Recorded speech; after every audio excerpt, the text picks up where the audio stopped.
ओम ब्रह्म सत्यम सर्वधार। आज दास का अति महत्वपूर्ण प्रसंग, क्यों पूजनीय है स्त्री। एक बार सत्यभामा ने श्री कृष्ण से पूछा, मैं आपको कैसी लगती हूँ? तो श्री कृष्ण ने कहा, तुम मुझे नमक जैसी लगती हो। ये आज का प्रसंग, ये जाने इस प्रसंग से। ये सत्यभामा व श्री कृष्ण जी का प्रसंग है। और क्यों पूजनीय है स्त्री, आज श्री कृष्ण भगवान से जाने तो अत्यधिक स्त्रियों को प्रसन्नता होगी। तो जब श्री कृष्ण ने पूछा, मैं आपको कैसी लगती हूँ, तो श्री कृष्ण ने कहा, तुम मुझे नमक जैसी लगती हो। सत्यभामा इस तुलना को सुनकर क्रुद्ध हो गई। उन्हें कुछ अंदर से गुस्सा सा आ गया। तो तुलना भी की तो किससे? आपको इस संपूर्ण विश्व में मेरी तुलना करने के लिए और कोई पदार्थ नहीं मिला। तो श्री कृष्ण ने उस समय तो किसी तरह सत्यभामा को मना लिया और उनका गुस्सा शांत कर दिया। कुछ दिन पश्चात श्री कृष्ण ने अपने महल में एक भोज का आयोजन किया। 56 भोग की व्यवस्था हुई। सर्वप्रथम सत्यभामा से भोजन प्रारंभ करने का आग्रह किया श्री कृष्ण ने। सत्यभामा ने पहला कौर मुंह में डाला, मगर ये क्या, सब्जी में नमक ही नहीं था। कौर को मुंह से निकाल दिया। फिर दूसरा कौर हलवे का मुंह में डाला और फिर उसे चबाते चबाते बुरा सा मुंह बनाया और फिर पानी की सहायता से किसी तरह मुंह से उतारा। अब तीसरा कौर फिर कचौरी का मुंह में डाला। फिर बोली, आग थू। तब तक सत्यभामा का पारा 7वें आसमान पर पहुंच चुका था। जोर से चीखी, किसने बनाई है ये रसोई? सत्यभामा की आवाज़ सुनकर श्री कृष्ण दौड़ते हुए सत्यभामा के पास आए और पूछा, क्या हुआ देवी, कुछ गड़बड़ हो गई क्या? इतनी क्रोधित क्यों हो? तुम्हारा चेहरा इतना तमतमा क्यों रहा है? क्या हो गया? सत्यभामा ने कहा, किसने कहा था आपको भोज का आयोजन करने को? सत्यभामा ने कृष्ण जी से कहा, किसने कहा था आपको भोज का आयोजन करने को? इस तरह बिना नमक की कोई रसोई बनती है?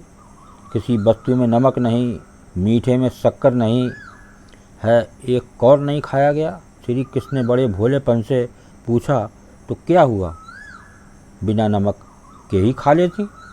सत्यभामा फिर क्रुद्ध कर बोली, लगता है दिमाग फिर गया है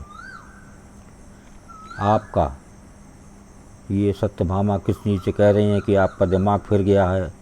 बिना शक्कर के मिठाई तो फिर भी खाई जा सकती है, मगर बिना नमक के कोई भी नमकीन वस्तु नहीं खाई जा सकती।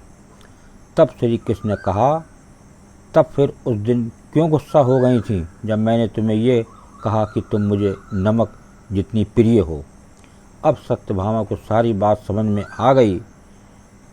ये सारा आयोजन उसे सबक सिखाने के लिए था और उनकी गर्दन झुकी की झुकी रह गई। तात्पर्य, स्त्री जल की तरह होती है, जिसके साथ मिलती है उसका ही गुण अपना लेती है। स्त्री नमक की तरह होती है, जो अपना अस्तित्व मिटाकर भी अपने प्रेम प्यार तथा आदर सत्कार से परिवार को ऐसा बना देती है। माला तो आप सबने देखी होगी, तरह तरह के फूल पिरोए हुए, पर शायद ही कभी किसी ने अच्छी से अच्छी माला में अदृश्य उस सूत को देखा होगा जिसने उन सुंदर सुंदर फूलों को एक साथ बांध कर रखा है। लोग तारीफ तो उस माला की करते हैं जो दिखाई देती है, मगर तब उन्हें उस सूत की याद नहीं आती जो अगर टूट जाए तो सारे फूल इधर उधर बिखर जाते हैं। स्त्री उस सूत की तरह होती है जो बिना किसी चाह के, बिना किसी कामना के, बिना किसी पहचान के अपना सर्वस्व खोकर भी किसी के जान पहचान की मोहताज नहीं होती है। और शायद इसीलिए दुनिया राम के पहले सीता को और श्याम के पहले राधे को याद करती है। अपने को विलीन करके पुरुषों को संपूर्ण करने की शक्ति भगवान ने स्त्रियों को ही दी है। देखिए स्त्री क्यों पूजनीय होती हैं, तो ये भगवान श्री कृष्ण के द्वारा सत्यभामा का ये अति महत्वपूर्ण प्रसंग आपने सुना। और कृष्ण से पहले भी राधा का नाम आता है। इस प्रकार कई ऐसे प्रभु हुए जो कि स्त्रियां का नाम पहले आता है। ये प्रभु की माया है और स्त्री क्यों पूजनीय है, ये आज साक्षात प्रभु कृष्ण के द्वारा आपने जाना।